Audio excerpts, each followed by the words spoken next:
Tongue tie അഥവാ നാക്കിൽ കെട്ട് എങ്ങനെ തിരിച്ചറിയാം?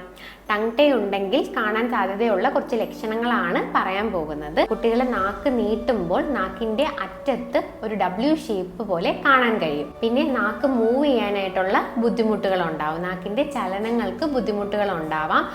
ചില കുട്ടികളിൽ നാക്ക് നീട്ടാനുള്ള ബുദ്ധിമുട്ടുകളായിരിക്കാം. ചില കുട്ടികളിൽ നാക്ക് രണ്ട് വശത്തോട്ടും വലത്തോട്ടും ഇടത്തോട്ടും മൂവ് ചെയ്യാനുള്ള ബുദ്ധിമുട്ട് കാണാം. ചില കുട്ടികളിൽ നാക്ക് ഉയർത്താനുള്ള ബുദ്ധിമുട്ടും ഉണ്ടാകാം. അതുപോലെ തന്നെ കുട്ടികളിൽ ചില ശബ്ദങ്ങൾ ഉച്ചരിക്കാനുള്ള ബുദ്ധിമുട്ടുകൾ ഉണ്ടാകും. കൂടുതലായും ഉച്ചരിക്കാനായിട്ട് ബുദ്ധിമുട്ട് വരുന്നത് നാക്ക് ഉയർത്തി പറയേണ്ട ശബ്ദങ്ങളായിരിക്കും.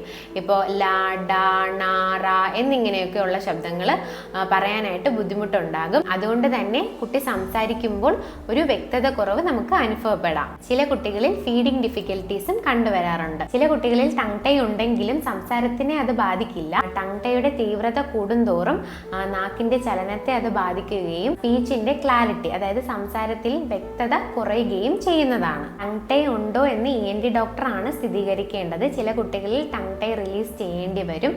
അത് കഴിഞ്ഞിട്ട് സ്പീച്ച് തെറപ്പി സെഷൻസും അറ്റൻഡ് ചെയ്യേണ്ട ആവശ്യം വരുന്നതായിരിക്കും.